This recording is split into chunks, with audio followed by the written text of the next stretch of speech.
Hi, Acton. Hi, George. Well, welcome everybody to episode 16, The Based Feminism of Camille Paglia, The Reach and Limits of Honest but Secular Feminism.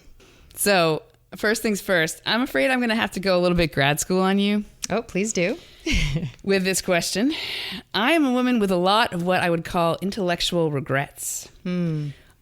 We've talked about this before, but I really wanted something from graduate school that I now believe was never actually there.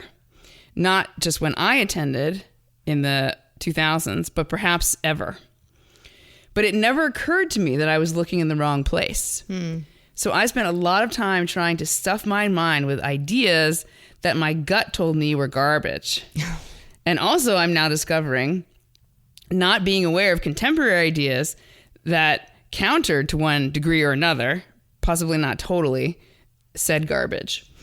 So after you answer this question, I'm going to talk about how Camille Paglia fits into this landscape of my own intellectual drought, and in the last few years, a kind of reawakening. But the question for you is, do you have any intellectual regrets? Which you may feel free to interpret perhaps as a broader question about your intellectual formation, how your attitudes and priors and thoughts may have evolved since you were in college. That's a great question. I have never really thought of my intellectual life in that way before, in terms of regret. But yes, I do have regrets. I'll start with the cringiest one, and this is from high school biology class.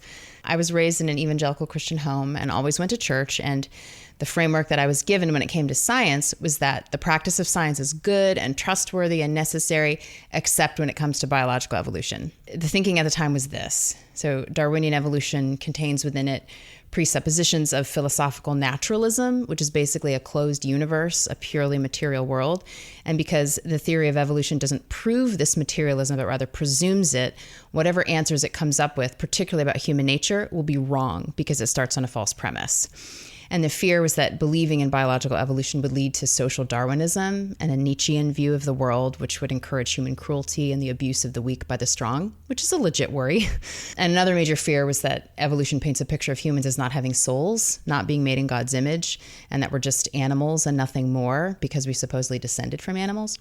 So there's a deep desire to preserve human dignity and human morality at the core of that kind of Christian protest. And lastly, there's a fear that evolution contradicts the Bible, which at the time in high school, I believed it did. I no longer believe they contradict, but at the time I saw the whole of biblical truth as being like on the line with that. Anyway, I wrote my big paper in biology that year on why evolution was wrong. And I read a ton of books supporting my conclusion, but none against it, which I regret. And I don't really know how I got away with that. And I was defensive and even snarky in my superiority and feeling of being like the lone student defending the truth, against the other students at school who were hostile to Christianity. This is the 90s, right? And those other students, frankly, loved the theory of evolution precisely because it gave them an excuse not to believe in God. That's how they consciously held to it and rubbed it in my face as religious rebels. And this is the downside of Dawkins's popularization of evolution. He basically bequeathed these culture war camps to us, or he formulated it in a way that kids could adopt and fight for one side or the other. So I look back and I'm embarrassed by my paper. I regret that I couldn't see through the culture war at the time to actually investigate the science and take it seriously. I have since righted this mistake. I have read a lot more books about evolution. I have come to believe that the basic pattern of variation and natural selection is true, as well as sexual selection and epigenetics and descent from common ancestors, all of that. I find biological evolution to be a magnificent story with incredible explanatory power. And believing it has helped me to love the world so much more than I did before, because I can now acknowledge that I am truly of a piece with it. I'm truly part of it. I'm from it. And so when I worship God, I feel myself as sort of a representative of all of nature that came before me and culminates in me, as sort of there at the altar too. I feel a responsibility and a connectedness, rather than nature is like the backdrop in which the humans, who are the only thing that really matter, act out on the stage, and the stage is just nature and it's the dirt under my feet. It's nature is the dirt, and then the dirt through a really long period of time became us, And so I feel the connectedness and a responsibility comes with that. So I'm being convinced that evolution was true led me to change aspects of my faith. Like I most definitely did not lose my faith in the process of coming to terms with evolution, but I did have to approach the Bible differently and cease treating it like a literalistic science text that offered a competing explanation of material origins. That's just not what Scripture is doing. And I think it's foolish to treat it that way. But accepting evolution gave me a lot more freedom to be honest about human nature and about our experience of suffering in the world. Like evolution made me take suffering and pain and death seriously. And you know me, that's always my central preoccupation. And I brought that seriousness about suffering into my faith. And that's part of what led me to Catholicism, which frankly does a much better job at metabolizing the truth of evolution than evangelicalism does, which I really respect that. And the other intellectual regret I have is a theological one. I used to be like a dyed-in-the-wool Calvinist who really believed in predestination, which is the idea that God predestines a smallish group of people called the elect to experience eternal salvation, and then everyone else gets passed over and not saved. And in this framework, everybody else, which is most of humanity, they aren't saved because they freely and willingly chose to reject God's generous offer of love. They aren't saved because they actually can't be. And they can't desire God and respond to him because he hasn't given them the capacity to do so. Like that capacity is called grace, and they don't have it and they can't get it. So in the minds of Calvinists, this is not the same thing as saying that God creates most of humanity for the express purpose of damning them forever. But on a practical level, Pretty that's close. exactly what it is. It really is that, even though they don't call it that. And so somehow God is supposedly glorified by getting to express his righteous anger at unsaved sinners who couldn't be otherwise. Oh, that's dark. Yeah, it's super dark. It's super dark. And I fell into believing this because I was part of a Presbyterian church for 20 years, and they taught this in actually a very intellectual and winsome way that didn't sound sadistic. Okay. Which is the way it sounds to me now when I look back. And at the time, I believed that God was loving and good. And I simultaneously believed this doctrine of predestination in which God sounds like a moral monster. And I had to do some serious twisting and cajoling of my moral intuitions to make these beliefs make sense together. Like I tried to force fit the love and the sadism together into a coherent doctrine. And I did that for years. But that finally fell apart. I was reading a book of sermons by George MacDonald. He's the author whose works brought C.S. Lewis to the Christian faith. And MacDonald was raised in a strict Calvinist setting, and he came to reject it. And he wrote, "Whatever seems to me darkness, that I will not believe of my God." And I decided to do the same. Like I would no longer believe about God things that struck my conscience as darkness. I wouldn't call darkness light. And in the process of untangling and untwisting myself from those false ideas, which I deeply regret having believed in for so long, I found immense solace and a strong moral orientation in the Catholic Church's doctrines about the love of God being generously offered to all people without exception, and that all people have the God-given capacity or the grace to respond if they choose to. And I promised myself, when I shed my Calvinism, that I would never again try and force myself to believe something that appears to me to be morally evil. I will never coerce my conscience like that again, or ignore my intellectual red flags like that again. And so through both of these regrets, I feel like I've come out stronger, partly because I know what it's like to change my mind and admit that I've been wrong, and partly because I've learned to trust more deeply in my moral intuitions and conscience. So in a way, I both trust myself more and I trust myself less, but in different ways. And so I'm able to move forward in my intellectual life with more confidence that I will be able to get a grip on reality, and that if I get something wrong, I can learn.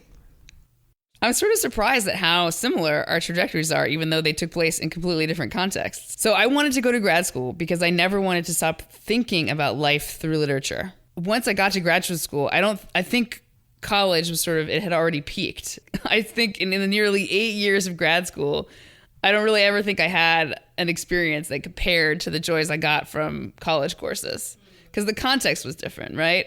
In hindsight, it's pretty obvious why. I mean, graduate school, even in the humanities, is a professional school. This is, of course, kind of a lie from the start, because it's not the kind of professionalization where you're going to have a skill and take it into the world, because there are just way more people earning PhDs than there will ever be academic jobs for them. That's sad. It's ridiculous. But at the time, the long odds hadn't deterred me, because I'd spent my entire life beforehand competing and succeeding academically.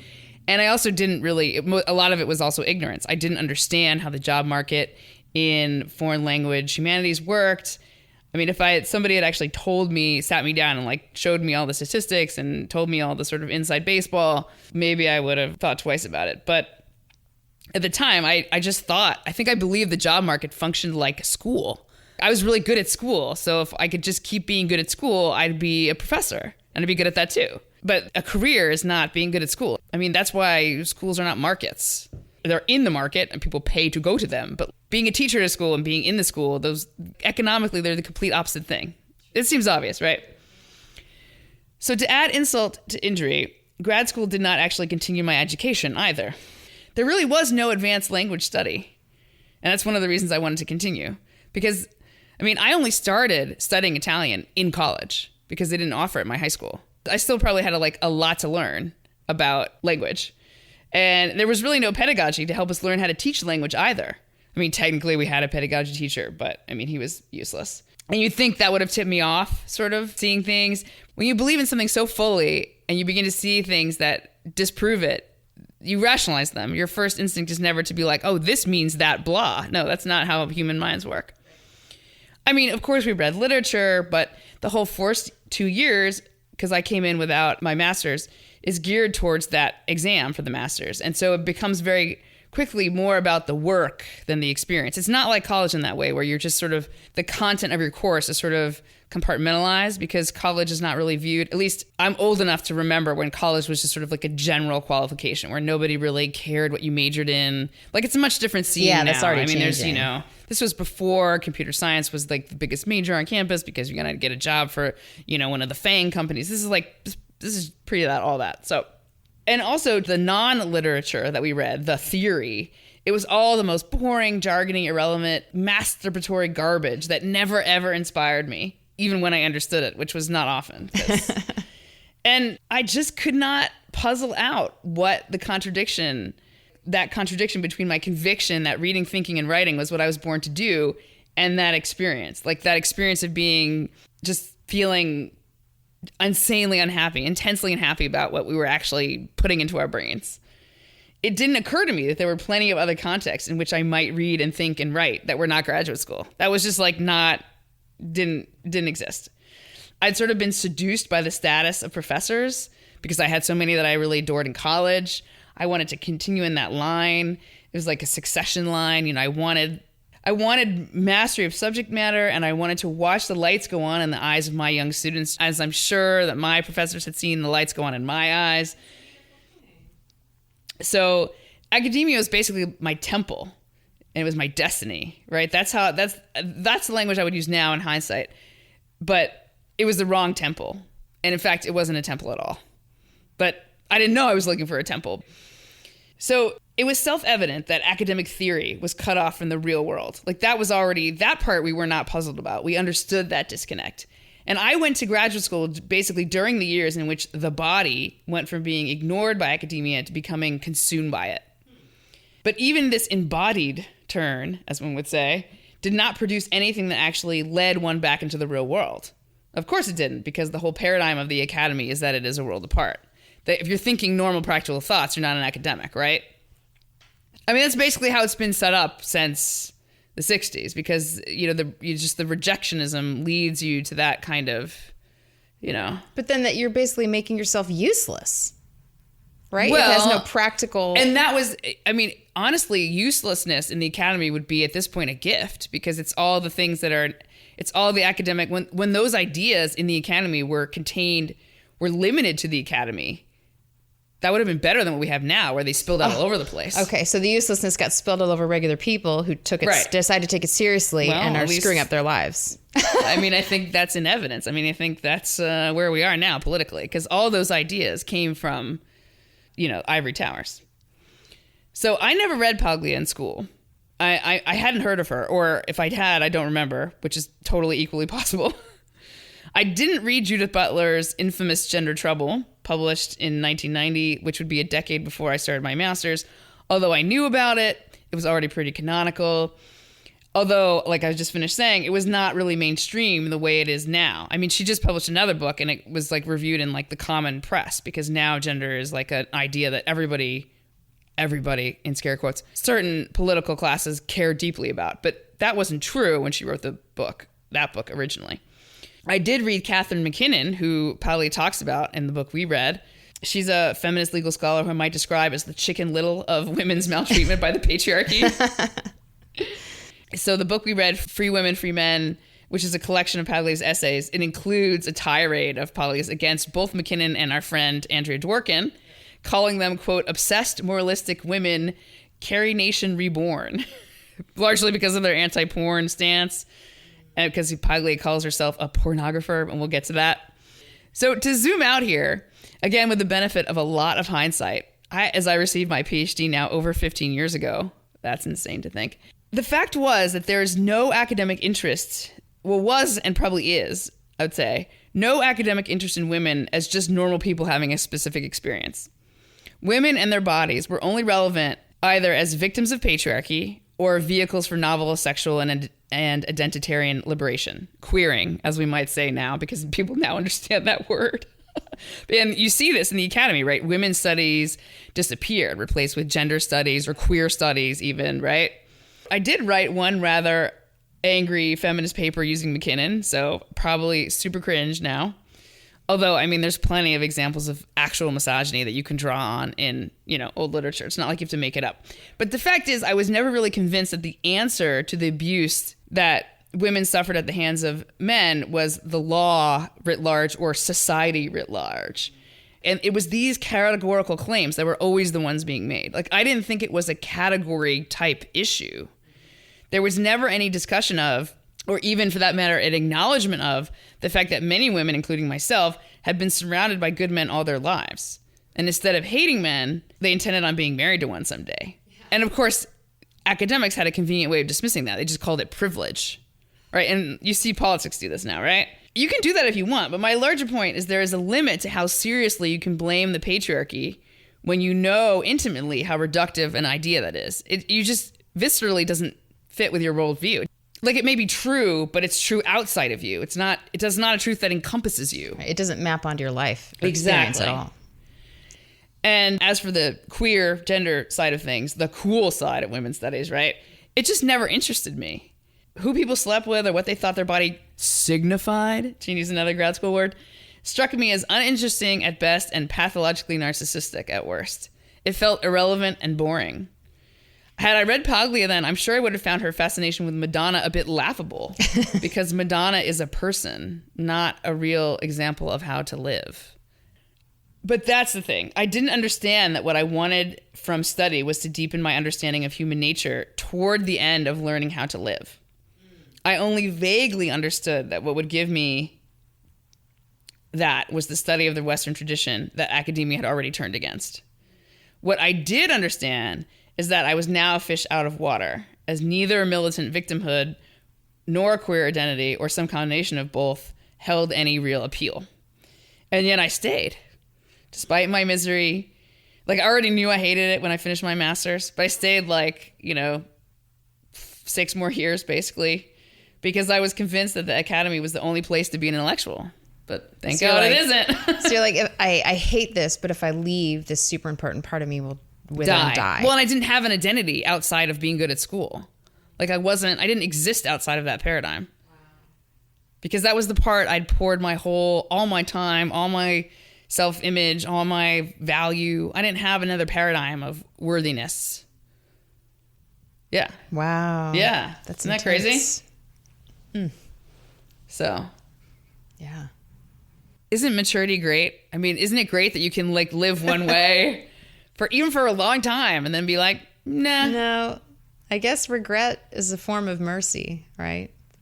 To look back and have mercy on yourself. Yes. It's like, I have changed. And thank God I have changed.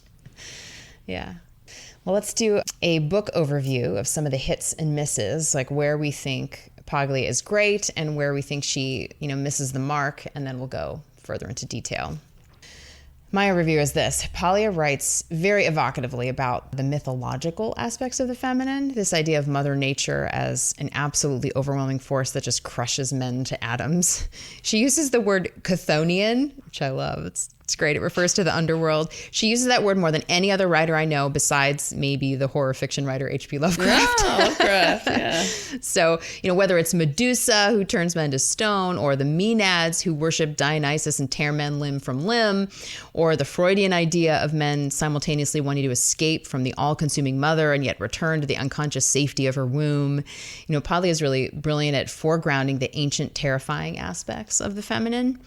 And it makes such a brilliant contrast with the feminism that she critiques, which paints women as weak and hapless and vulnerable and victimized, always getting shortchanged and abused by men. And the way Paglia talks about men and their achievements and their foibles and even their cruelties, she does it with this pitying attitude almost, as if she sees men and the masculine with that kind of Apollonian impulse to transcend bodily limits and reach for the stars. She sees men as being like a little ant protesting against the boot that's about to step on it, and the ant is men and the boot is women. She just sees women as having so much power over men through motherhood and mother nature that she just flips the whole feminist script on its head. And it's fascinating to read, even if she overstates her case, which I think she does at points. Her emphasis on deep history and myth and depth psychology is really refreshing. And so she never wavers on the significance of sexual difference, which is great. Yeah, that's her. Right now, that's a huge selling point. Huge selling point. Yeah. But she also has this weird love of pornography. Pornography, in quotes, yes, right? Pornography. Yes. Her definition of it is super expansive, which is part of why I think she likes it so much. She changes the definition of it and then says she likes it. So, but she's blind to the ways that our definition of porn, what we all think of when we think of porn, is entwined with human trafficking, sexual abuse, rape, and addiction.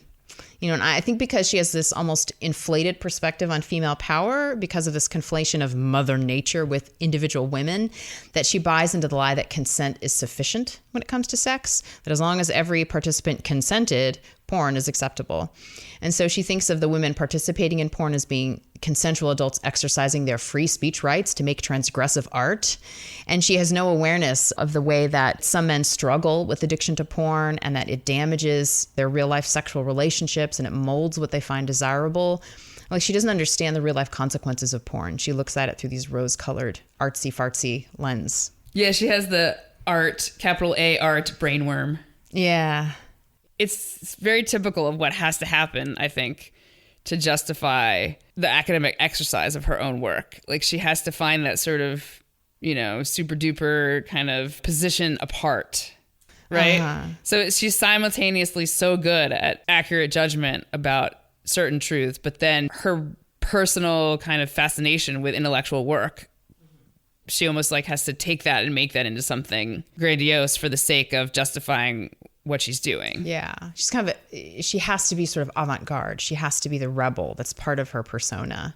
And so she can't just love beautiful things. She has to love as beautiful something that's actually too dark to be loved. It's very of that moment, of that sort of like 70s, 80s, because that would have been her formational period. Exactly. It is very 70s. Beauty's not enough. We have to worship the ugly too. Yeah. So yeah, I agree. I mean, every time that she recognizes the origin of differences between men and women is coming from nature rather than culture, rah, rah, rah. Cheer for her. She's also really correct when it comes to the way that we are miseducating women about men. We are teaching them to hate and fear them as a whole, rather to appreciate, inspire, and support the majority of them, while avoiding and even punishing the dangerous outliers. But the biggest gripe is this, like, what I would call a pretentious confusion about the relationship between art and life. So this is the essay where she's throwing shade on McKinnon and Dworkin. It's published in Playboy, because everybody gets that for the articles, in 1992. I am a pornographer. From earliest childhood, I saw sex suffusing the world. I felt the rhythms of nature and the aggressive energies of animal life.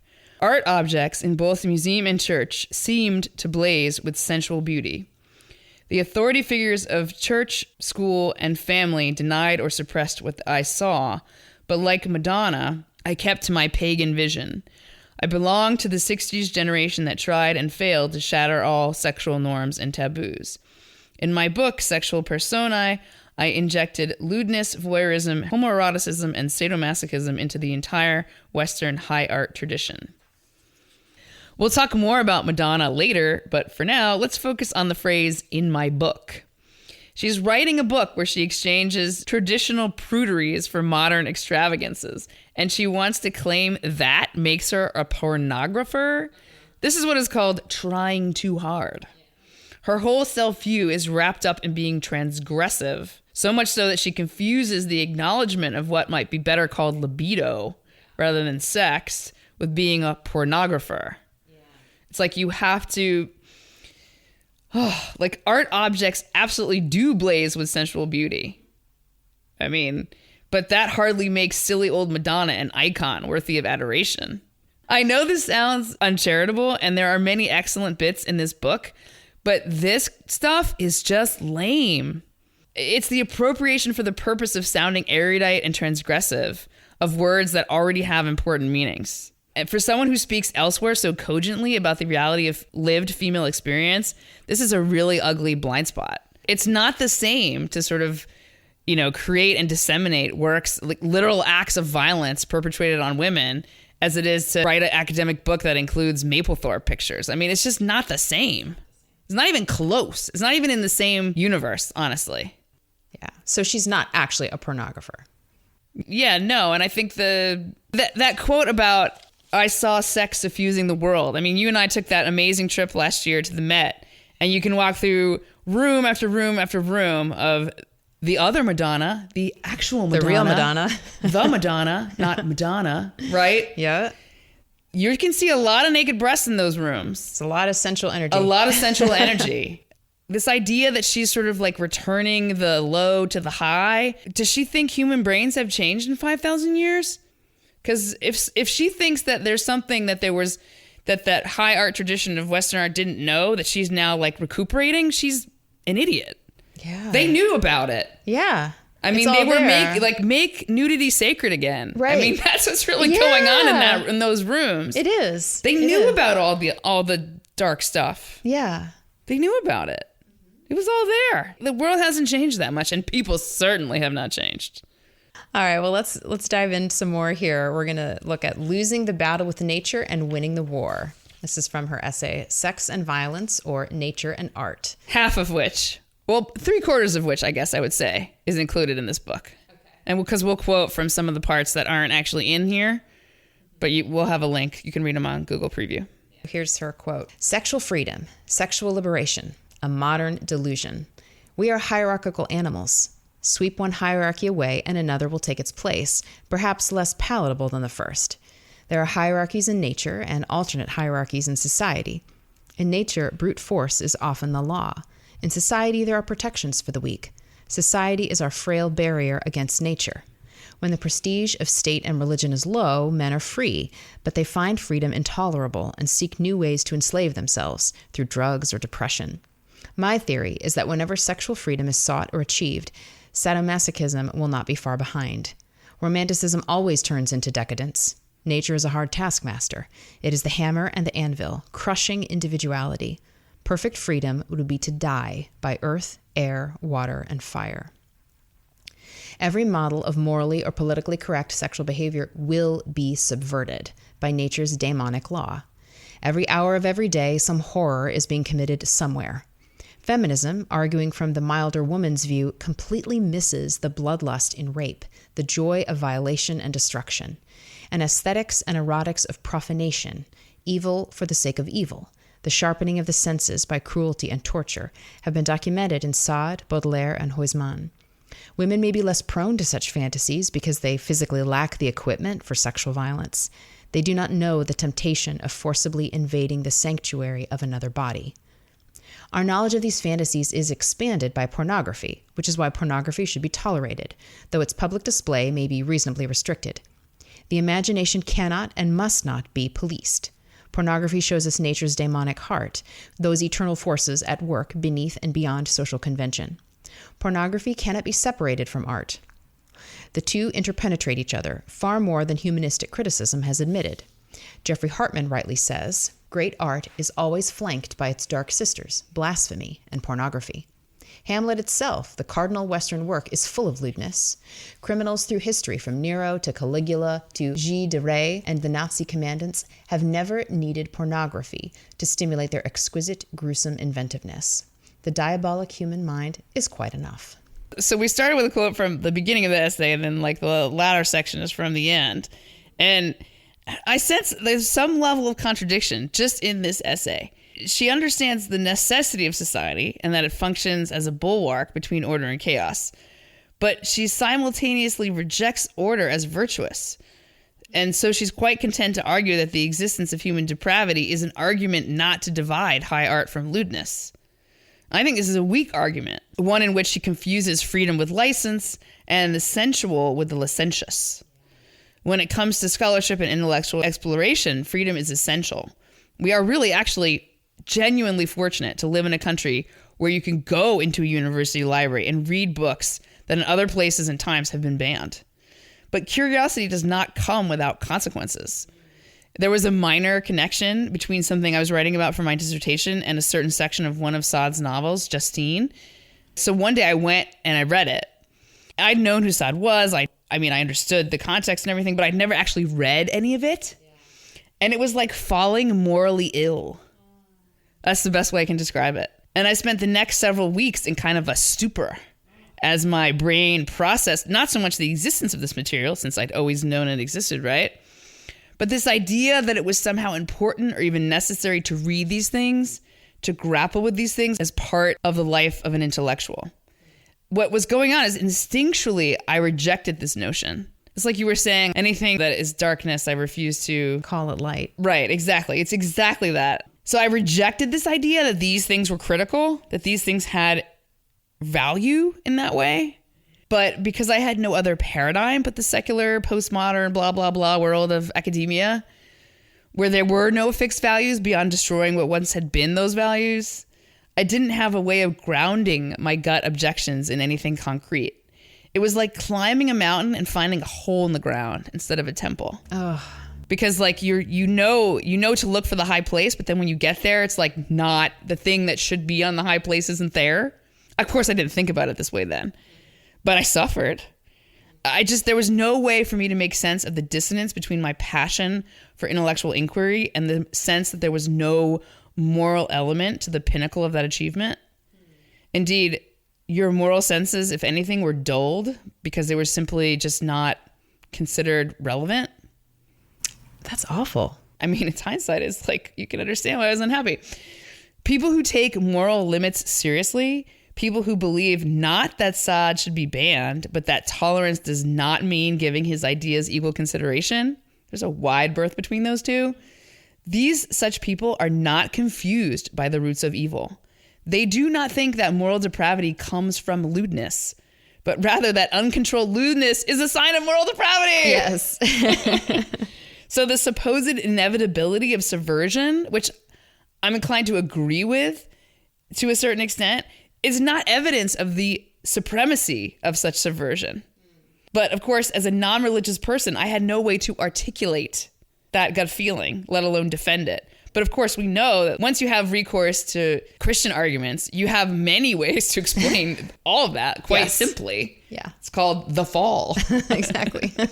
It's the difference between, what you were made for, what your essence is, and what the result of certain consequences are. It's one of those things that intellectually in the modern academy, nobody will take that as real reason. So in that environment where those kind of arguments would not have been admissible, I felt totally alienated. And now recuperating arguments that actually don't feel alienating to me, the price of that is to have other people be like, well, I don't accept those arguments. And it's like, well, I didn't accept yours either. Right. Because those didn't speak to me. Yeah. So it's not as simple to say, oh, religion doesn't count.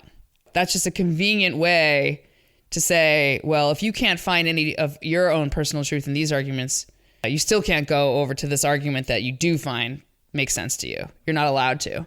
It's too convenient to insist on that everything correct to be secular. It's in the end, it turns out to be very too convenient, doesn't it? Right? Right. And like you're saying, it seems to go along with a sort of ethical atrophy, right, of not exercising the moral muscles. And it makes you wonder, are the arguments in service of not having to exercise the moral muscle?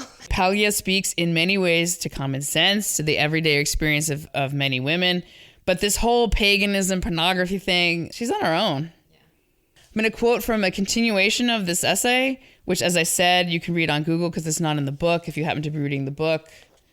Happy are those periods when marriage and religion are strong. System and order shelter us against sex and nature. Unfortunately, we live in a time when the chaos of sex has broken into the open. Historiography's most glaring error has been its assertion that Judeo-Christianity defeated paganism. Paganism has survived in the 1,000 forms of sex, art, and now the modern media. Christianity has made adjustment after adjustment, ingeniously absorbing its opposition, as during the Italian Renaissance, and diluting its dogma to change with changing times. But a critical point has been reached. With the rebirth of the gods and the massive idolatries of popular culture, with the eruption of sex and violence into every corner of the ubiquitous mass media, Judeo-Christianity is facing its most serious challenge since Europe's confrontation with Islam in the Middle Ages. The latent paganism of Western culture has burst forth again in all its demonic vitality. So again, this is from 1990, and maybe it did kind of describe a certain, at least academic zeitgeist of that moment and what Paglia thought was coming. But that was 35 years ago. Oh my God, I feel so old. It's a generation ago. And I think it's aged incredibly poorly, in a way that, a lot of Andrea Dworkin's insights have not. Right. Yeah, she was really right about the whole porn issue. She kind of was. Not necessarily that legal restriction is the answer, but about what it actually is, she was right. I mean, legal restriction may not be possible in some extent in our country, but I think she was right that it's desirable not to have those things be done. Yeah, there's a difference between legality and calling a spade a spade. Yes. You can call something evil. That doesn't mean it's possible to perfectly restrict it. Yes. Yeah. So I think Paglia's argument falters here because of her atheism. Like, she attributes the aesthetics and erotics of profanation, evil for the sake of evil, the sharpening of the senses by cruelty and torture, as coming directly from nature itself, from nature's daemonic law. And I grant, the non-human natural world is full of horrors and brutalities, so much so that this is partly why Darwin himself lost his faith. He couldn't believe a good God could intentionally design a world in which the Ichneumonidae wasps, reproduce by depositing their eggs inside the paralyzed caterpillar, and then the hatchlings emerge and gradually consume the still living caterpillar's internal organs before they emerge. Like, it's just so perverse to attribute that directly to God, thinking that up and creating it just so. This is the problem with intelligent design. It's you want to go there, kind of like with the Calvinism, you want to give God that type of power without sort of creation having freedom to go its own way, then you're going to have to blame God for making these perversities. So it's you got to give the creation, humans and all of creation, a degree of freedom to go their own way, which may mean coming up with some pretty sick stuff, which is why the fall is an important doctrine. So Paglia just gives nature too much credit, I think, because she doesn't actually believe in the possibility of an evil that is non-material, that is spiritual, that could use and corrupt the material world. She doesn't believe in a good either. That could. Right.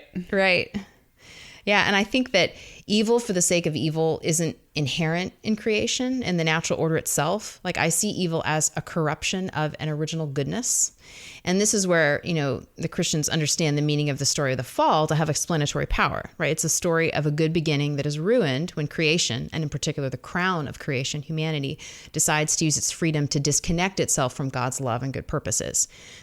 And while Paglia respects Christianity as a world religion, she doesn't believe it and she doesn't live it. And so her worldview is oversimplified, and she divides things into nature versus society. And she views nature as a bitch and society as our way of, carving out a little order and safety against chaos and violence. But she seems blind to the realm of genuine goodness and virtue. Catholic theologians write a lot about natural law, and for them, that is the exact opposite of what Paglia calls nature's demonic law. Catholic natural law is an acknowledgement of creation's original goodness as depicted in Genesis, that God saw everything he made and he called it good. And then that goodness gets corrupted and intermingled with evil. And the task of the wise is to discern between the good and the evil in the way that the world is now, which is a much more complex task than looking at things with this kind of nature versus society or Christianity versus paganism. So I disagree with her that pornography shows us nature's demonic heart. It doesn't. it shows us that side of humanity's demonic heart, which has been corrupted. Yeah. Right? Like nothing else in nature makes porn. Just us humans.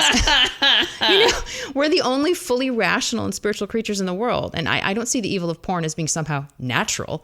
I see it as a supernatural evil that only humans can perpetrate. Sex is perfectly natural, but the aesthetics of sadism expressed in porn is coming from the spiritual side of us that is giving the middle finger to the God of love by abusing his image present in other people.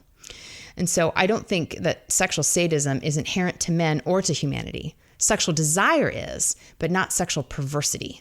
But again, I don't think from within a closed universe where evolution has to explain every single bit of phenomena perfectly with no leftovers or question marks. You can't get there. So I believe the spiritual realm nudges us towards good and evil, and that good and evil permeate both nature and society all the way down. So Paglia's idea that the pornographic imagination cannot and must not be policed, I think that's the wrong frame. Like she's viewing porn as an upwelling of natural sexual desire freely expressed as thought and speech that the government shouldn't police. But I think the correct frame is to view our thoughts as our responsibility rather than as nature's sick playground. That old phrase, like you can't stop the birds from flying over your head, but you can prevent them from making a nest in your hair. I've never heard that before. Really? Oh, that one gets used all the time in Christian circles, often about intrusive sexual thoughts that you want to not be having. Right. And this sense of responsibility for the thoughts and feelings that you have. What it acknowledges, you can't control what's going to well up from your imagination from the depths of wherever. And like, oh my gosh, I'm thinking of this thing. I wish I wasn't, or I'm lusting after this person. I wish I wasn't. But it's like, that's like a bird flying overhead, like, whoop, there it goes. But you don't let it settle and get cozy and, give it some food and let it live there. You let it fly on past. So right, if there's no nest, it will fly on past. That's right. That's right. Exactly. So you can't determine what pops into your head, but you most certainly can decide what you will fix your attention on, what you will deem salient and worthy of sustained meditation. So our capacity to steward our minds above and beyond instinct is what makes us rational. So yes, you should definitely police your own imagination, just like you should police your own behavior. This seems very basic. One would hope. I think the rebirth of the old gods, which she talks about, this eruption of sex and violence into the public square, is directly related to modernity's fetishizing of individual freedom, which has been interpreted as this romantic notion of identity, that you are your desires, that you shouldn't police your desires or take efforts to shape them habitually in a virtuous direction. You should identify with your desires and express them, and that's how you'll be free. But that's ridiculous. Giving in to your desires doesn't make you free. It makes you their slave, as any porn addict will tell you. So, good luck trying to enjoy your slavery. And that's the irony. She actually says that very thing. Yeah. When men find freedom, they re-enslave themselves. Like, so she knows. Yeah. It's like she understands it instinctually, but she doesn't have the intellectual paradigm because she's chosen this paradigm of atheist paganism. Yes. She can't complete the circle, so to speak. Yeah. But it's like she knows better because she knows enough about Christianity to know. Right, but it's not cool. It's like what I said before. Yeah. Like the fact that it doesn't make sense is better in that context because nobody is going to take you seriously if you're going about like the fall means something, people. This old story means something. People aren't going to take you seriously. Okay, so I couldn't resist a truly terrible pun for this next section. I'm calling it Madonna Horrible. This is a play on, this is Madonna the singer versus Madonna whore, right? I thought that was just too clever. That's great. So I'm gonna quote here from her essay from 1990, Madonna, Animality and Artifice, again from 1990. And so at this point, Paglia really believes that Madonna is a feminist icon. So I'll try not to laugh when I read this. Madonna is the true feminist. She exposes the puritanism and suffocating ideology of American feminism, which is stuck in an adolescent whining mode. Madonna has taught young women to be fully female and sexual while still exercising control over their lives. She shows girls how to be attractive, sensual, energetic, ambitious, aggressive, and funny all at the same time. So, Madonna, like sex-positive feminism, has aged poorly. Oh, do you remember that whole thing with Madonna's face, like a couple years ago? Yeah. This was actually, I think, because it was right around this time, because it was right around the, it was the Grammys that this happened. Yes. And remember, like, I was still on Twitter then, and I would see this picture. I saw these pictures. I literally didn't know who it was. You didn't know who it was. You couldn't recognize her. No. She has so... And then I found out it was Madonna, and I was like, my jaw was on the floor. Yeah, I went and looked up a YouTube video where a plastic surgeon went through like year by year and was like, this was the year she had her eyes done. This was the year she had her lips done. This was the year she had this done again. And he just went through the whole thing. Yeah. She just looks horrible. Yeah. And in addition to looking horrible, she doesn't look like herself. Yeah. My joke here is they've both aged poorly despite the work they've both had done on themselves. People have been putting the kind of work into sex-positive feminism that Madonna had done on her face. And lots of fillers and sex-positive feminism. And like, let's try the same thing and hope it has a different result. I don't think Paglia could have anticipated this turn, though. I think she was really living... Her formation came from a time before what I would call the imagosphere, like the sort of world of images. She was really writing this book. Like 1990 is still really early in the sense of like, we didn't live in a world where image video based content on our tiny personal screens would become the norm of culture. Right. Like this is well before that. I mean, it's even before the .com boom, I believe. So part of her fascination with Madonna as an icon is intellectual pretentiousness. Like it probably felt cool, right? To talk about Nefertiti and Madonna, how postmodern and all, right? Yeah. But part of it was also the fact that when she was writing this book, the world of icons was actually more stable. Right. Art production, at least to some extent, still worked in the way that had done for, centuries past, even millennia It's past. the page. It's the page. It's the sort of graven image, we might say, yes. right? Even photos, it was a bit faster since some of these technologies like photography and, some such, right? And mass production printing, it was faster, a bit flashier, but it was still actually mostly controlled by a limited number of creators for a shared audience. Like, so the basic outline of everyone look at this image produced by someone for you but not of you was really much intact. I mean, Madonna certainly pushed the envelope in terms of explicit content, but this content was not disseminated in the way that hardcore porn is available to every tween with a tablet. Yeah. I mean, I remember the censorship debates about Madonna's book Sex, and it seems downright quaint now because there are no middlemen to do the censoring, really. Right. I mean, I guess there's still Amazon and, there's all that. But like the idea that there's this discussion about, someone makes content and there's someone in the middle who can decide whether you get to see it. We don't really live in that world. I mean, not to mention that, the progressive understanding of the meaning and the centrality of sexuality to adolescence has fundamentally changed. We've talked about and linked to, for the brave, the kind of really overtly sexual content that is now being made available to younger and younger children. There's this very strong progressive belief that all young sexual ideas have to be explicated and affirmed. And they make content that does this, right? I mean, I've showed you some of it. Yeah, it's gross. None of that pitiful content is iconic. No. So we're not even having a discussion.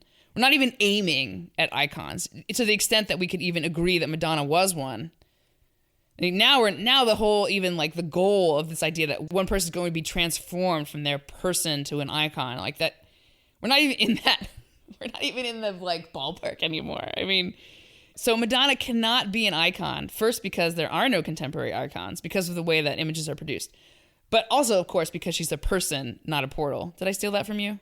I don't know. I did. Because that's what an icon is supposed to do. It's supposed to take you through that image to something that is to not a greater person. reality. That's right. So, and of course, she's not an icon because she's a person. And as we've all seen, she aged. Yeah. And there's no transcendent reality you can find by looking through Madonna. No. Through the Madonna, absolutely, but not this Madonna. Exactly. And isn't that interesting that she chose that as to be her name? Oh, yeah. I mean, that whole thing is the deep irony. Pretty fascinating. Yeah, it is. Yeah, I just get irritated by this language that Madonna showed young women how to be fully female and sexual while still exercising control over their lives. No, she didn't. I mean, first of all, most women can't be Madonna because there's a limited number of Madonnas. Yes. And also because most women don't look or feel like that. Right. Go on. Yeah. So, I mean, I got married young and I have enjoyed a wonderful sex life for my entire marriage of 24 years. I've had 4 kids. I feel like I have most definitely exercised control over my life. Like I have all these things that supposedly Madonna has in spades and is inspired. It's like my life doesn't look anything like hers. And yet I have these things. Right. Sex is not exhibitionism. No, like I enjoy sex and self-determination in cooperation with a virtuous man. Like it's precisely because my husband is a good man that I have these good things in my life.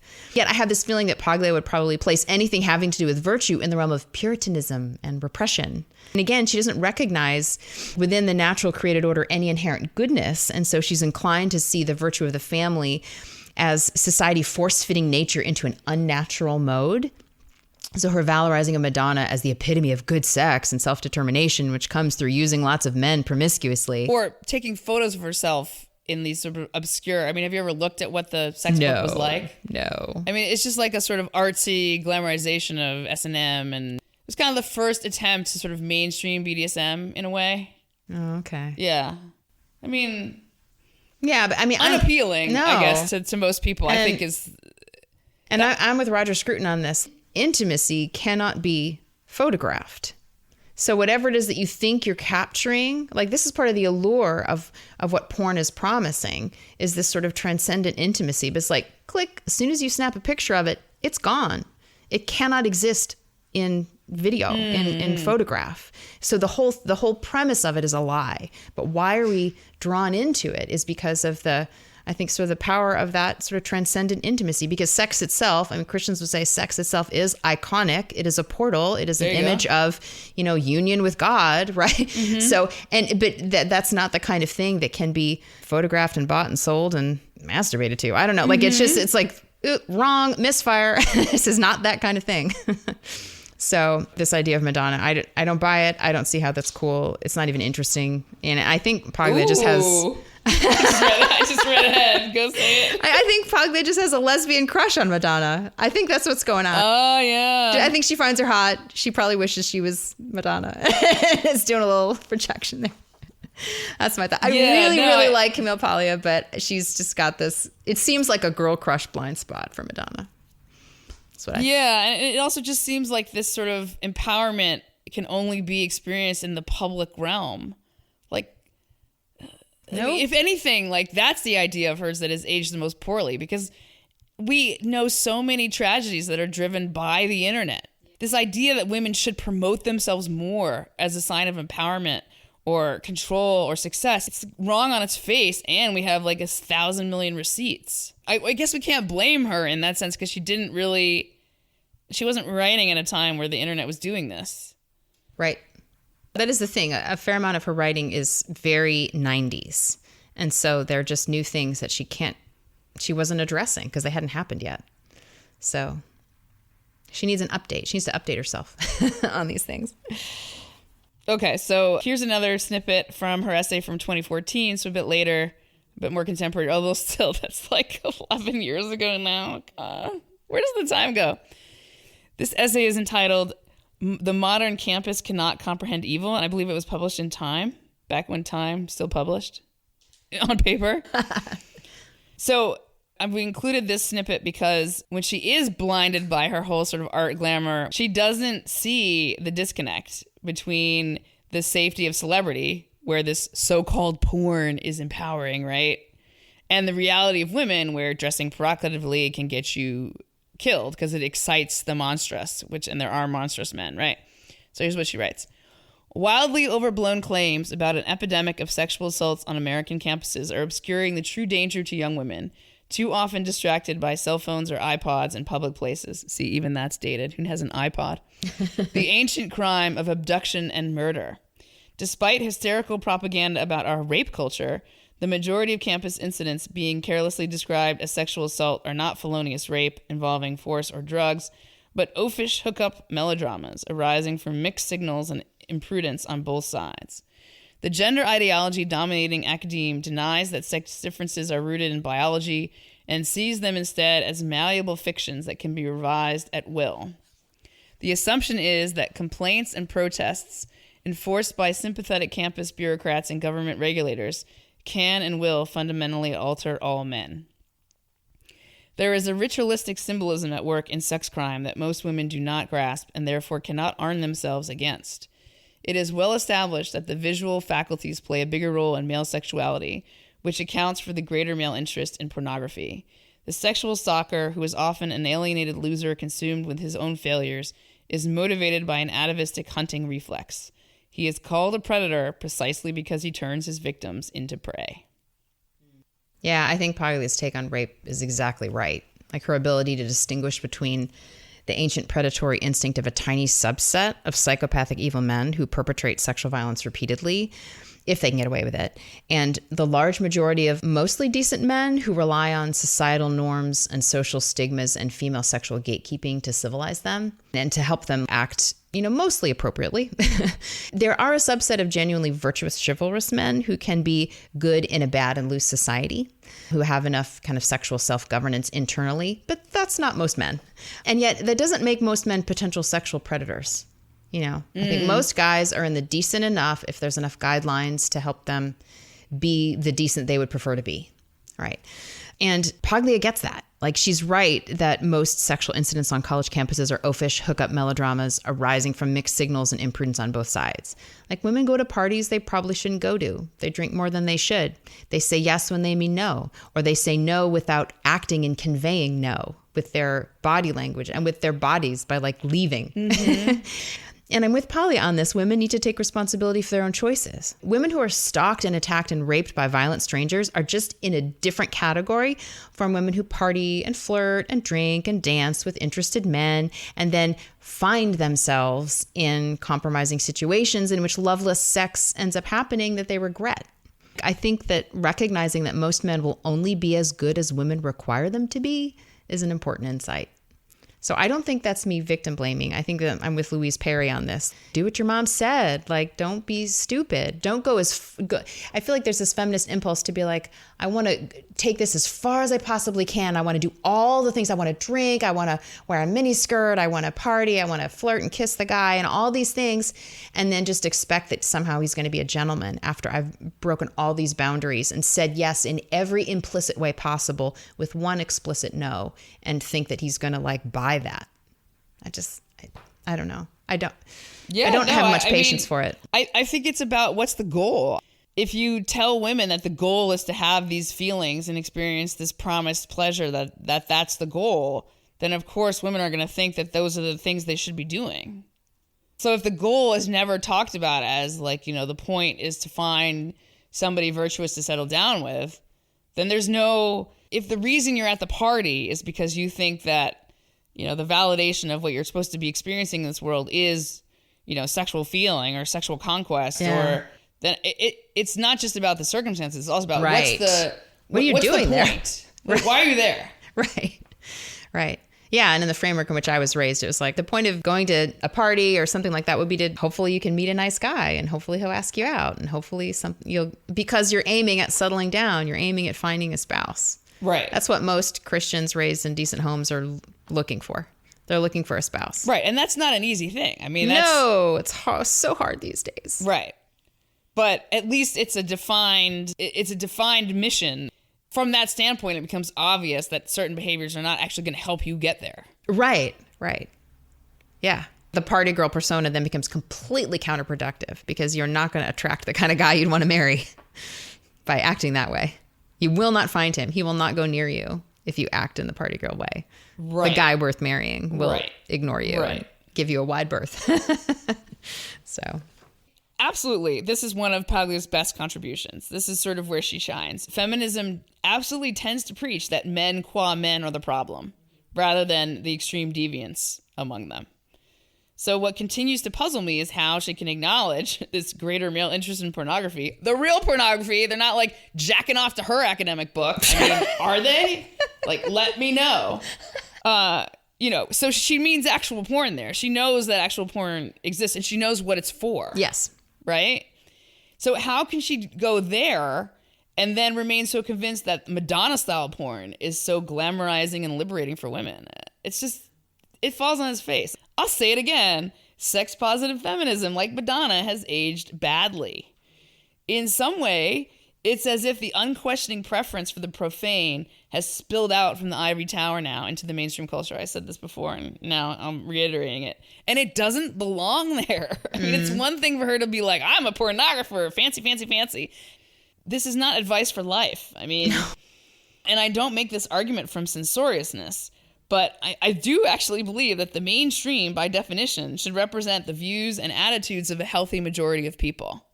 And so the more these academic ideas about women take over popular culture, I think the more the majority of women are ill-served. This disconnect is true no matter which of the two academic camps that these ideas stem from.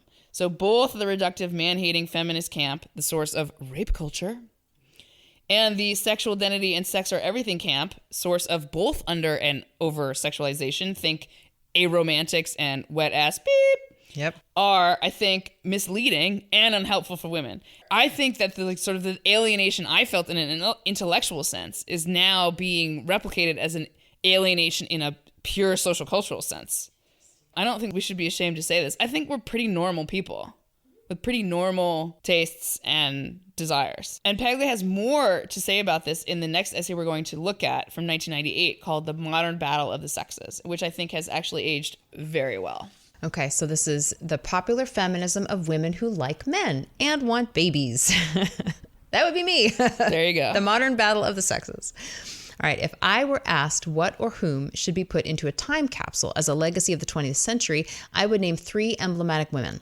Amelia Earhart, who conquered the world of masculine adventure. Katharine Hepburn, who embodied in life and film an enormous range of authoritative female personae. And Germaine Greer at her debut and high point. These 3 would symbolize the new 20th century woman. Having said that, I must note what is missing from this triad. All these women were childless. Here is one of the great dilemmas facing women at the end of the century. Second-wave feminist rhetoric placed blame for the female condition entirely on men, or specifically on patriarchy, an overused and nebulous term that might well apply to Republican Rome or Victorian England, but is historically specious and should be discarded. The exclusive focus of feminism was on an external social mechanism that had to be smashed or reformed. It failed to take into account women's intricate connection with nature, that is, with procreation. Feminist ideology has never dealt honestly with the role of the mother in human life. Its portrayal of history as male oppression and female victimage is a gross distortion of the facts. There was a rational division of labor from the hunter and gatherer period that had its roots not in the male desire to subjugate and imprison, but in the procreative burden which has fallen on women from nature. It is women who bear most of the responsibility in the process of procreation. The male contribution to procreation is momentary, a mere pinprick, but the human female makes an enormous investment in the 9 months of pregnancy, which could formerly not be forestalled or controlled as it can today. In early history, women in advanced pregnancy or just after childbirth were extraordinarily vulnerable. They could not fend for themselves and required the protection of men. Feminist theory has been grossly unfair to men in refusing to acknowledge the enormous care that most men have provided to women and children. The atrocious exceptions have been used by feminist theorists to blame all men, when over the course of human history, men have given heroically of their energy and labor and indeed their lives to benefit and protect women and children. Feminism cannot continue with this poison rhetoric. It is disastrous for young women to be indoctrinated to think in that negative way about men. Amen. Yeah, preach it, sister. When men step out of line, women should deal with it on the spot. Most men are cowed by women. Any woman worth her salt should know how to deal with men and put them in their place. Women must demand respect, and over time, they will get it.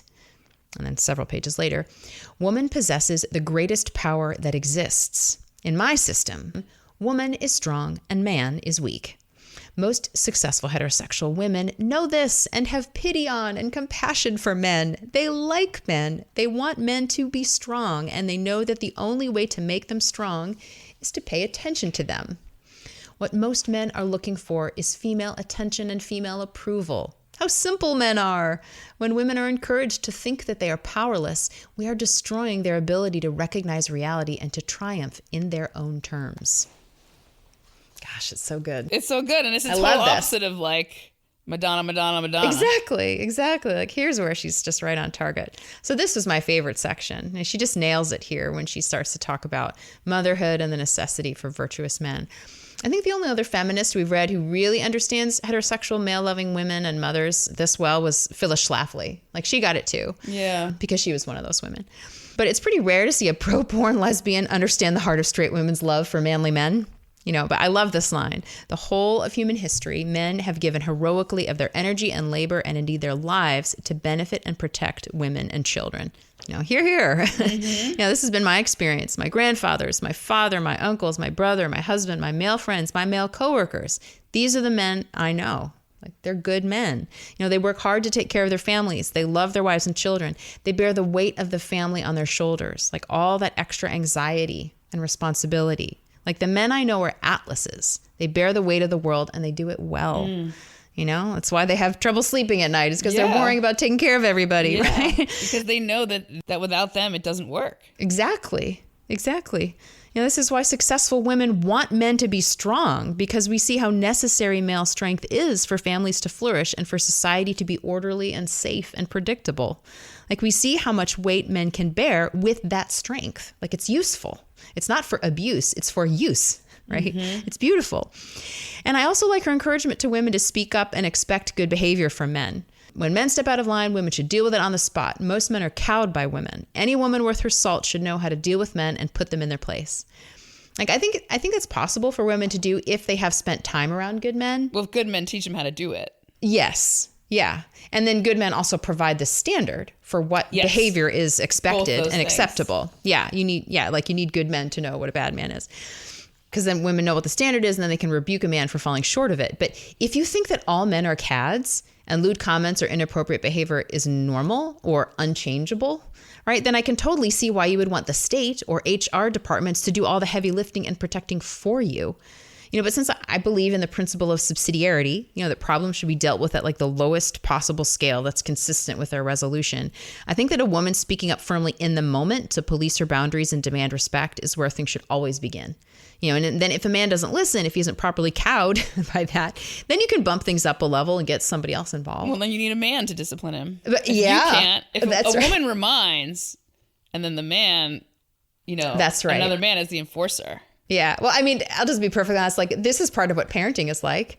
If my young sons are not acting appropriately, I can, kind of try to cow them to a point. But standing behind me is always every mother knows this, is always a threat of when dad comes home, or like, wait till your father finds out. I mean, we just know this, and they will respond to dad in a way that they just won't respond to me. But I can get pretty darn far, but there's always like the brick wall behind everything. The buck stops here is dad, is the good man, right, who won't let shenanigans go on. So, but honestly, I think we're in a different situation today from when Paglia was writing a lot of these things, like in the 90s or even, 10 years ago when she was writing about sexual harassment, because we have had so much top-down HR, involvement in policing the dynamic between the sexes so that no one can flirt at work anymore. From what I hear, like, people don't date coworkers as often out of fear of misunderstanding. There's like a chill in the air. And then you add in all the extra gender woo. Yes. Yep. And so I think that, women outsource to others the need to demand respect from men. And that's put a real damper on sort of the frisson and the exciting chemistry that can exist in the realm of flirtation. And flirtation is absolutely necessary. It's this inherently ambiguous space that men and women have to be able to occupy if they're going to pair off successfully. Like, it's the four, right? Like, you have to be able to get in that flirtatious space to know, is this going to work out? Do we have a thing going here? And fear of sexual harassment and being misunderstood or getting fired or whatever is going to totally kill the mood. It's so ironic. The empowerment of women, quote unquote, the feminization of the workplace has empowered women to earn money, but it has destroyed a system where men and women would then find each other to marry, which is a different form of financial empowerment. Yes. Because sharing your wealth is, it's an effective strategy for building wealth. Share wealth. Exactly. I think that the line between like exciting flirtation and sexual harassment is not nearly as clear as feminists say it is. Again, it's like, what's the goal? Yeah, right. What's the goal? And this is why everyone needs to go and read the book Self-Made Man by Nora Vincent, which we did a number of podcasts ago. But it's a woman who went undercover as a man and dated women. And she learned how excruciatingly hard it is on an emotional level for men to be the initiators, to approach women and make the first move. And that book, it'll help give you a sense of, what Paglia talks about, this kind of pity and compassion for men and a desire to see them thrive and succeed and become strong and confident. When you realize how hard it is to both be like the sensitive, compassionate man and to be the strong initiator and to kind of fit all the roles, all the things that women require of you. How harsh women can be in their rejection of men and how terrifying it is. And women can just give that little glare, that little cold shoulder, and the man just withers and dies inside, and he has to try again and again and again, And how important it is to have norms on both sides to make that process endurable. Yeah. Otherwise, people will give up. And then men will go home and look at porn. And a subset of that will become super rageful incels because they'll decide that they're hated by women. So they're going to hate them right back. Right. It's like, oh, this system is not working anymore. That's not good. It never worked, but yeah. Yeah, this essay gets my biggest amen. We absolutely need to teach women that they are powerful through how they incentivize and inspire men. I don't think this can be effectively done by a philosophy centered only on expressive individualism, because it turns out that the only way to rein in the baser instincts of men, who will always be more physically powerful, is to inspire self-control. HR just can't do what social norms can do. Exactly. So a culture that hates on men is unlikely to be able to achieve this. And so it's kind of understandable that we find ourselves in the mess we're in now. We've got record numbers of young people who do not know how to date, have not been able to pair themselves off, perhaps don't even want to. Did you see Bill Maher's latest new rules? He did a thing on relation because it was Valentine's Day. He did a thing on dating a bot. No. It's normalizing. No. Yes. Please no. Oh, it's horrible. We'll link to it in the show notes. It's super scary. So I don't know how we're going to fix this problem without a change in academic feminism or the elite culture it influences. I mean, maybe we're having a moment where the overreach of the extreme of progressive ideas in this department is going to trigger a burn it all down kind of reevaluation. But I don't know. I just don't know. I mean, we talked about the necessity of bringing back stigma, but I think we also may need to bring back normal, which means we need to encourage the inclination among women to see men as loving, which I think is sort of mostly, for heterosexual women, it's natural, right? This urge to love them back. It seems very sad. It must be super hard to be young. I mean, I don't think it's easy for anyone, but it just seems like all of these confusions and false goals have been inserted now in a way that wasn't true even 15 years ago, really. All right, so let's end by discussing, again, a more recent essay from this collection on abortion. It's from 2016. I've called this section the pro-choice, pro-life position, a middle way. I think Paglia is rather brave here because she speaks very plainly about both the moral implications of abortion and her conviction that civil law should not compel women to obey the dictates of, her natural order, which is, out of control female fecundity, I guess you could say. Okay, she writes, abortion has been central to the agenda of second-wave feminism since the 1972 issue of Ms. Magazine, which contained a splashy declaration, "We have had abortions," signed by 53 prominent American women. A recurrent rubric of contemporary feminism is Gloria Steinem's snide jibe, which she claims to have heard from an old Irish woman taxi driver in Boston. If men could get pregnant, abortion would be a sacrament. But Steinem herself can be credited or blamed for having turned abortion into a sacrament, promoted with the same religiosity that she and her colleagues condemn in their devoutly Christian opponents. Later in this essay, she writes, although I am an atheist who worships only great nature, I recognize the superior moral beauty of religious doctrine that defends the sanctity of life. The quality of idea and language in the Catechism of the Catholic Church, for example, exceeds anything in grimly utilitarian feminism. In No Law in the Arena, I argued from the point of view of pre-Christian paganism, where abortion was accepted and widespread.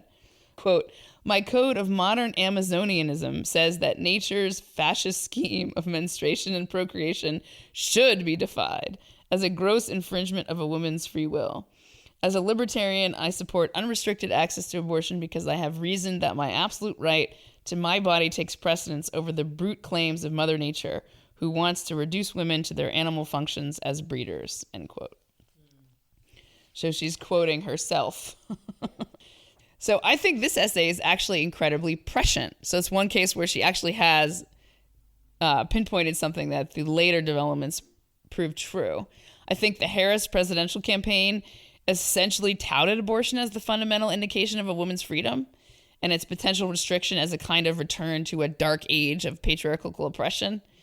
And I'm as pro-choice as the next person. I mean, I'm not in favor of legal restrictions on early elective terminations because I just, in a society where you're free to believe, one way or the other about the sanctity of life, I think we have to not pretend that we're trying to enforce religious beliefs on other people. But nonetheless, it really is misguided to reduce female liberation to the right not to procreate under any and all conditions. So you have to ask yourself again, as I've been saying in this episode, what's the goal? I mean, such a right can only be important in a culture where the main goal is the unconditional satisfaction of sexual desire. A goal that, no matter how persistently is promoted in our ever more porn-adjacent mainstream culture, confuses many young women and enrages many older ones, namely me.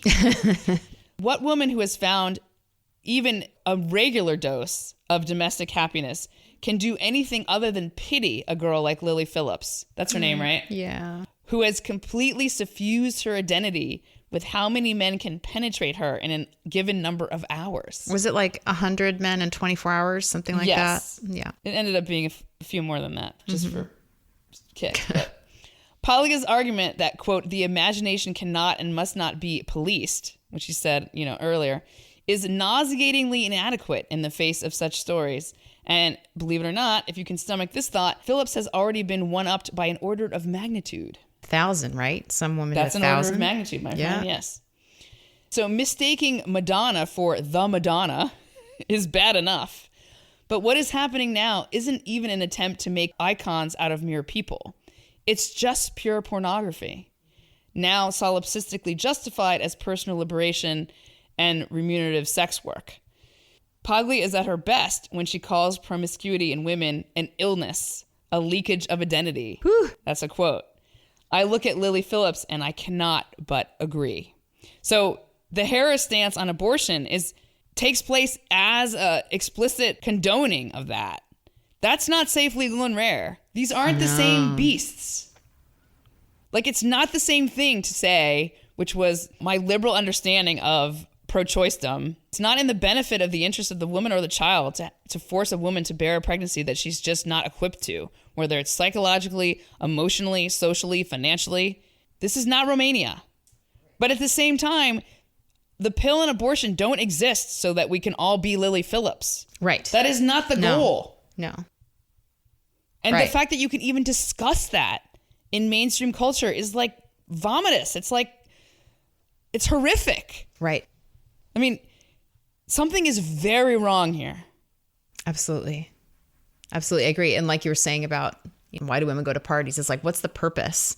What's the purpose of sex? And then what's the purpose of these technologies that deal with the excess fecundity related to sex? And I think there's an answer for those things that fits within a framework of the family, duh. But if you're not thinking in terms of the family as being the end goal of what sex is for and what managing fertility is for, if you put it towards personal identity or personal pleasure, that's how you end up in Lily Phillips land. To put that in the context of something sort of modern and desirable, what in the context of, say, war would be a crime. Right. Like to have this idea that like this sort of like valorization / consent / remuneration, because she's making money off this. Like to pretend that element can transform what most people instinctually understand as a shame or a crime, right, or a sin, whatever word you want to use. It's like, I don't think you can get there from there. Is this not gang rape because she has a team helping to set it up for her and she gets paid? Is it not a shame because she made a spreadsheet and asked for it? I mean, I don't know. Like at the end of the day, it's upside down world. It is upside down. Yeah, and I think probably is and for the men too. Let's mention that too. Yes, I know. I watched a documentary about Lily Phillips. Oh, you watched it? I watched it. You sent it to me. Well, I know it was just on YouTube. It was like a guy who was like like worried about her. And you mean like you watched a response video? Yes. Like it was a guy who like interviewed Lily Phillips leading up to it. Oh God. And talked with her afterwards when she's like wiping tears from her eyes. Oh, so you saw a clip from the documentary? I guess it was. Yeah, but it was freely available on YouTube. Okay. But you know, like what? Each guy gets somewhere between 2 and 5 minutes. Talk about cuckoldry. It's sick.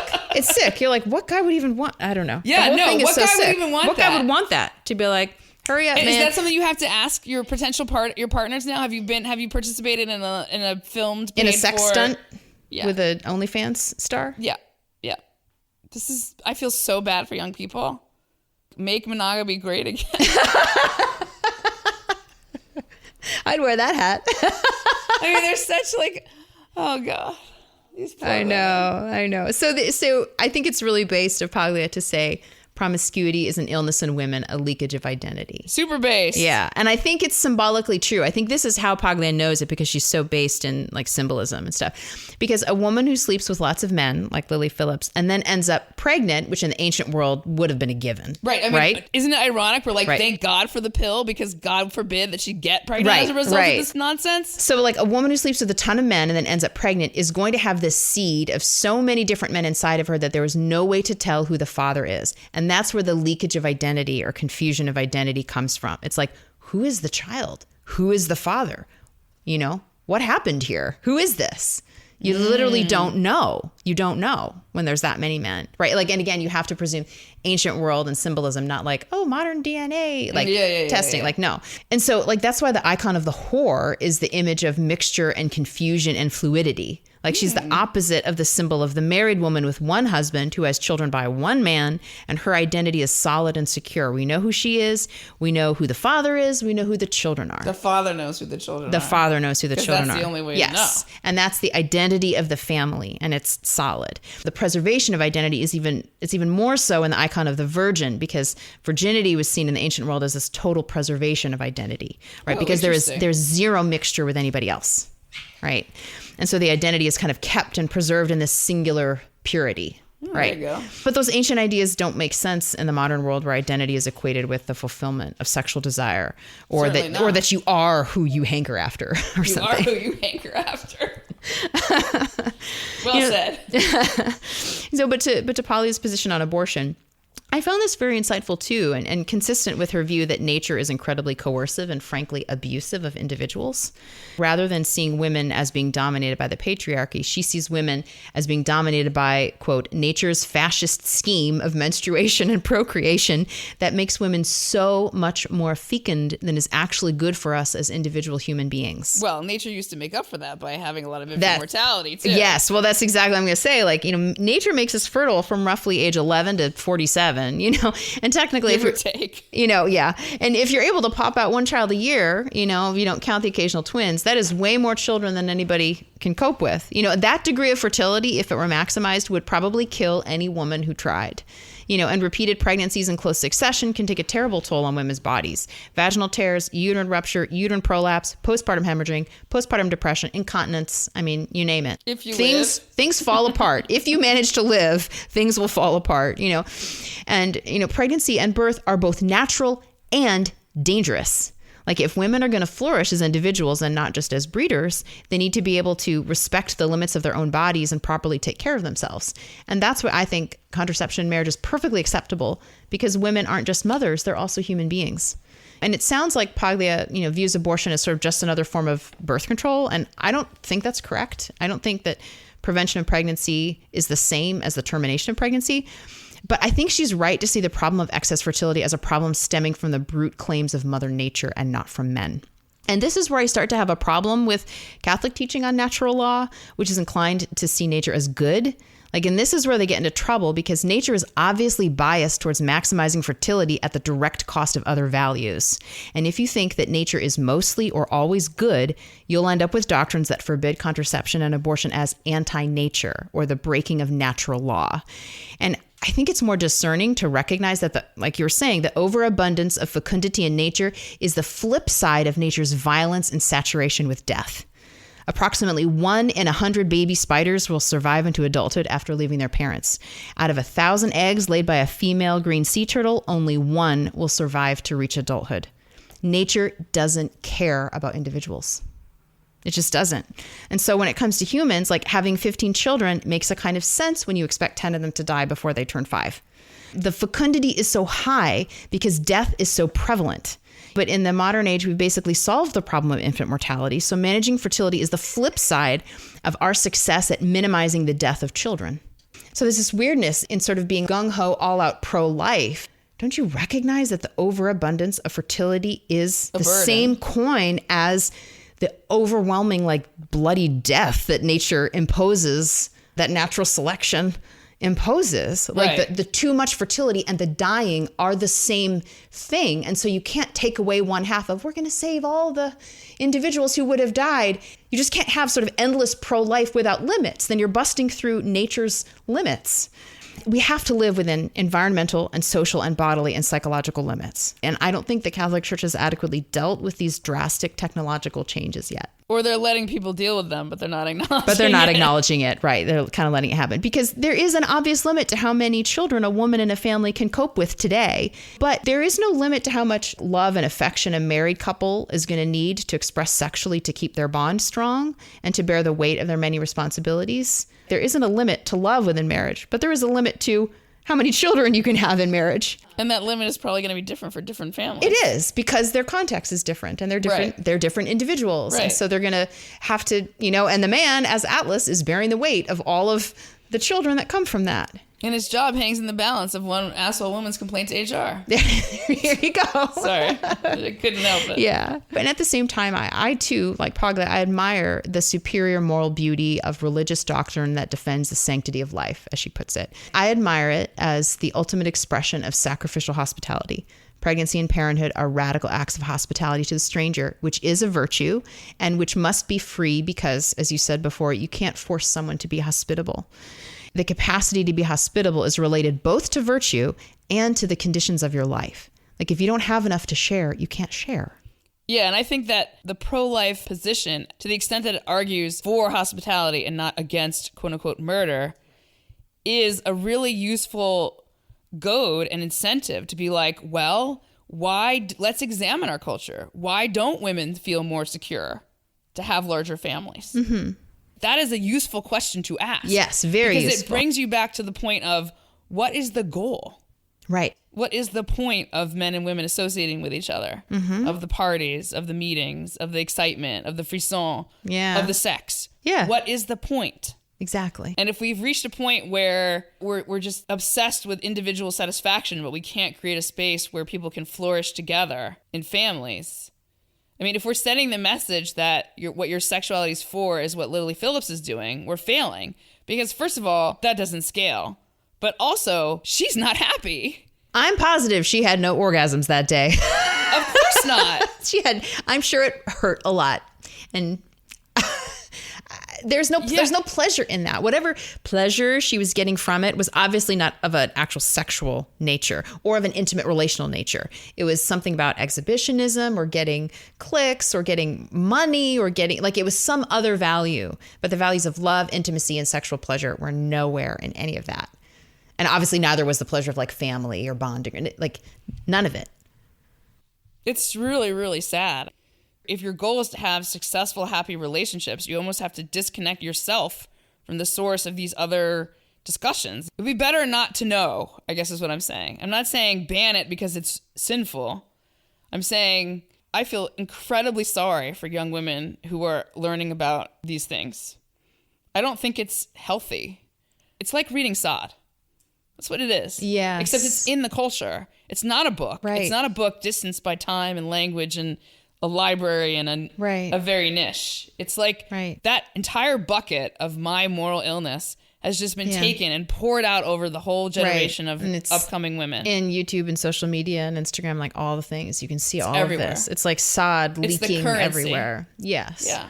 It's scary. This is why we need people to get off the damn internet. Read books. Do your homework. And yeah, we'll be back with another assignment soon. I think we know what we're doing, but we maybe just safely not announce and just wait for the post. That's right. We'll post it because I can't remember now. I don't remember which one we're doing next, but we have a whole plan. We're getting much more organized in 2025. That's our goal. That's our goal. Thanks for joining us, everybody. Stay off the internet. Except for our show. Bye-bye. Bye-bye. Hi, Acton. Hi, George.